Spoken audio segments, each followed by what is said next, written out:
السلام عليكم شباب. الفيديو ده تقيل على قلبي جدا.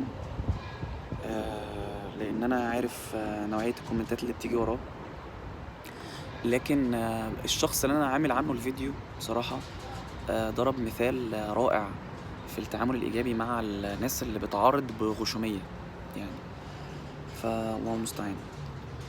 وانا في ثانوية عامة كان عندي مدرس فيزياء، كان كان بيحب الفيزياء، كان بيحب العلم نفسه، مش المادة العلمية. يعني هو مش بيجي يدينا الدرس يدينا المادة نفسها، لا العلم، هو بيحب العلم نفسه، هو متحمس له يعني.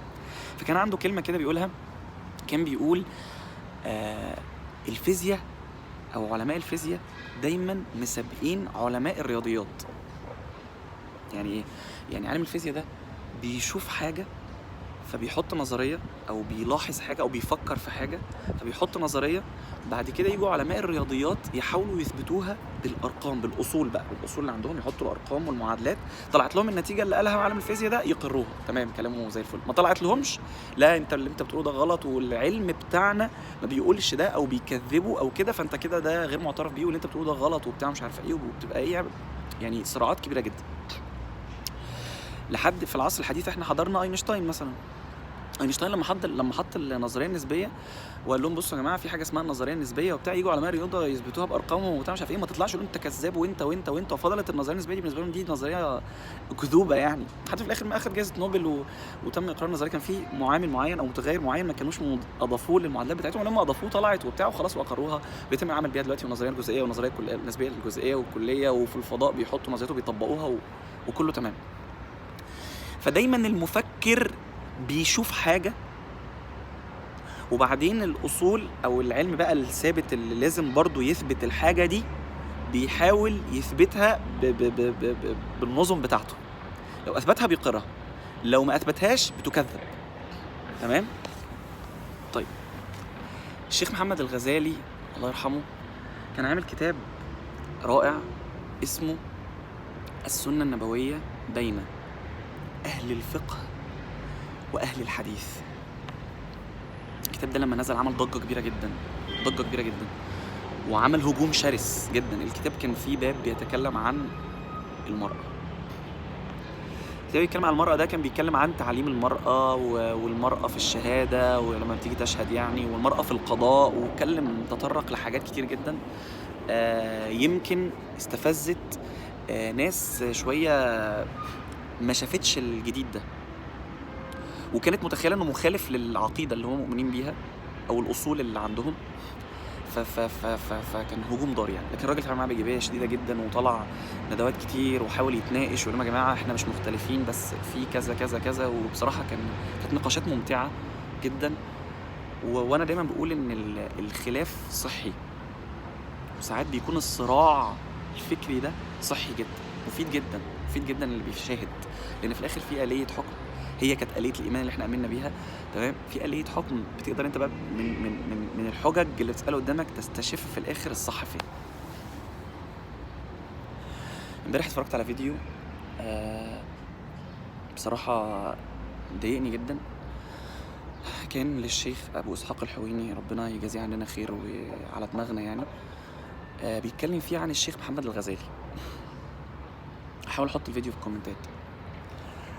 مشكلة السلفيين عندنا هتفضل ان هم بيقيموا الشخص بمعرفته. يعني انت لازم تقرأ كم معين من القراية ومن الكتب، وتتأهل في رتب معينة عشان يبتدي كلامك يبقى له اعتبار، لانه طبعا علمي يعني، هم ترتيب علمي كده عشان يبقى كلامك له اعتبار. يعني انت ايه، لو حد جاب فكرة او خطرت بدماغه فكره غير مسموح بيها، غير مسموح باي فكره جديده طالما انت لم ترتقي في الارتقاء المعرفي ده. يعني انت لو طفل صغير مثلا فابتكرت ابتكار، لا انت لازم تتخرج من الكليه عشان يبقى عندك كم المعرفه اللي تخلينا نقول انت فكرك ده صح ولا لا. في حين ان التدرج المعرفي ده بيحط لابتكارك ساعات قالب ثابت، فساعات ده بيحجم الفكر، لان انت بتاخد كم تلقي بيقولب فكرك بطريقه معينه. هم بيستندوا ان القولبه دي لا، هي مش قولبه، هي بتحدد فكرك في اتجاه الصح، فبتخلي كلامك بعد كده اصح او صح، لان انت عرفت اساسيات من خلال المعرفه تأهلك للصح. بس الاختلاف البسيط هنا ان في ابتكارات معينه بتموت في التقولب ده، او ان مش شرط الفكره المعرفيه او الفكره اللي بتيجي في الاول تكون غلط لو هي مش مستندة على استناد معرفي معين، ممكن تكون صح. هنا دور الناس ان هي الاصولية واللي عندها علم ان هي تشوف الفكرة دي كانت صح ولا غلط. تمام. طيب الشيخ محمد ابو اسحاق الحويني، انا انا اقل من انا اتكلم عليه، لكن في النقطة دي انا بختلف معاه فيها في النقطة دي، لكن كل حاجة تانية وقالها هو عنده يعني كم فضل علينا كبير. لكن هو بيتناقش فبيقول، وبعدين الشيخ محمد الغزالي يعني لما انت تيجي تاخد فقه ما تاخدش من الشيخ محمد الغزالي، عشان الشيخ محمد الغزالي ده قد كده. الكلمة دي مؤسفة جدا لواحد زي او اي حد ممكن يقيم ان المعرفة او الموسوعية او الفكر لا يقترن بالمعرفة، او الابداع لا يقترن بكم معرفي معين لازم يطلع منه الابداع. لان العلماء الموسوعيين اللي عندهم فكر ومعرفه زي الشيخ ابن تيميه دول نادرا لما بيجود الزمان بامثالهم، يعني نادرا.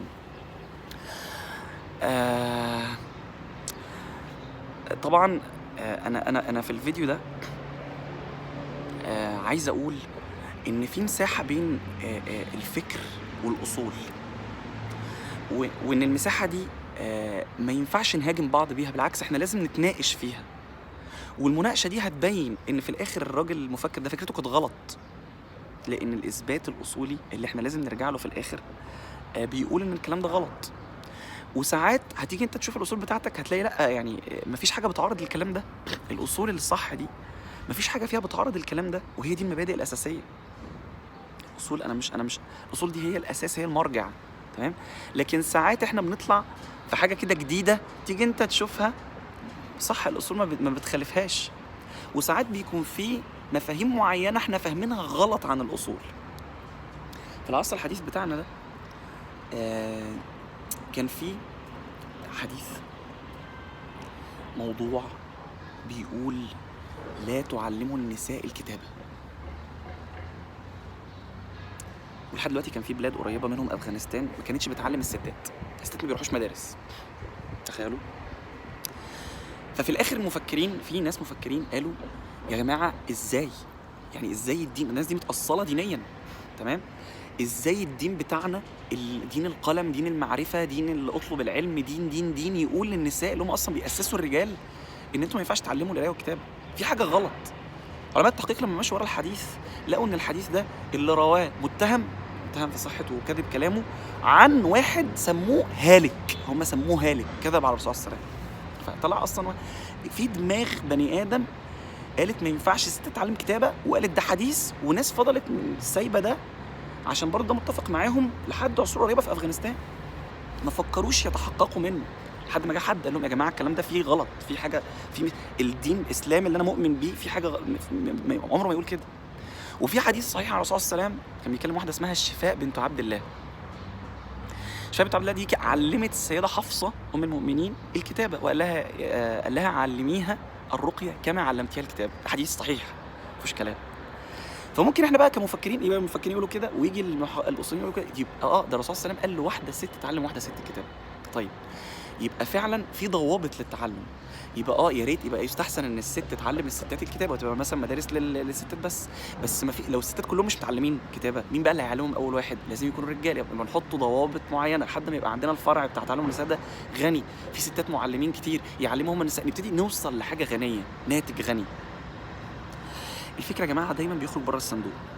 الخروج بره الصندوق ده ممكن يكون مضل، ممكن يكون مفيد، مش على طول مضل، لان علماء الاصول لو فضلوا يدوروا في الاصول بس، علماء الرياضيات لو فضلوا معاهم بس ارقام مش عارفين يعملوا بيها ايه، مش هيطلعوا بره، مش هيلاقوا مواضيع يناقشوها، مش هيخرجوا. اللي بيخرج المفكرين، فاحنا نخرج وراهم نشوف المساله اللي هم فكروا فيها، الحاجه اللي جابوها جديده، ونثبت ان كانت غلط ولا صح. وفي الاخر الحجه والاصول الناس مؤمنه. ان لا اجتهاد مع نص، وان في الاخر الحجج الفقهيه هي الاولى، ففي الاخر الناس هتؤمن بالاصول. لكن نخرج بره ونثبت، لان ممكن في الاخر نثبت ان صح الفكره دي كانت صح، الفكره دي ما فيهاش مشكله.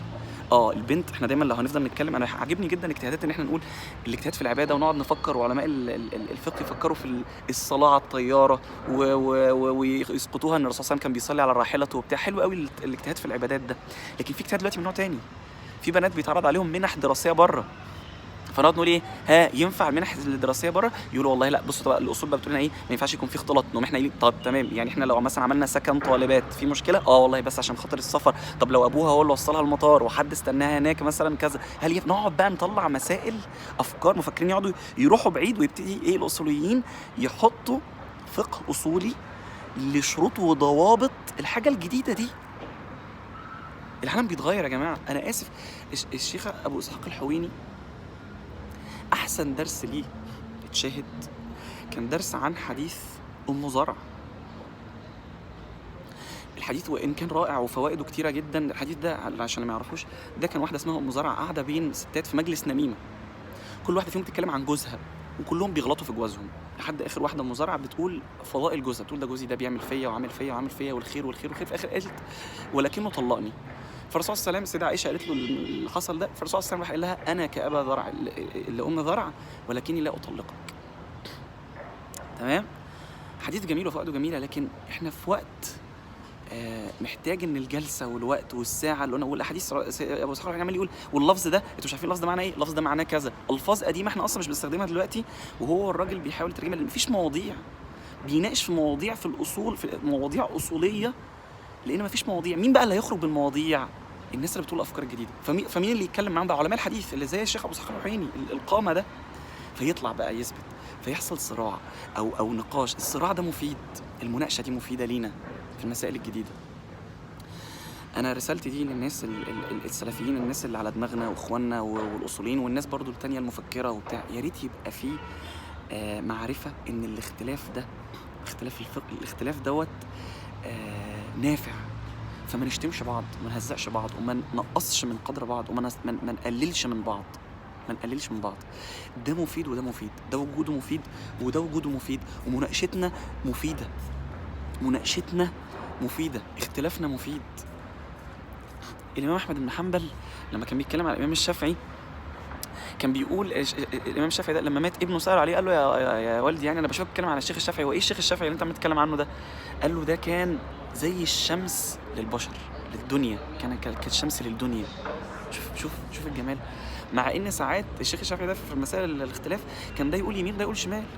يعني انا شفت مناقشه فقهيه رائعه، كانت ولادي جم معاذ ومالك، ووالدي اقترح عليا ان هو يعمل لهم العقيقه، فكنت عايز اشوف هل ينفع الجد يعمل العقيقه عن الاب، ولا الاب بس اللي لازم يعمل العقيقه.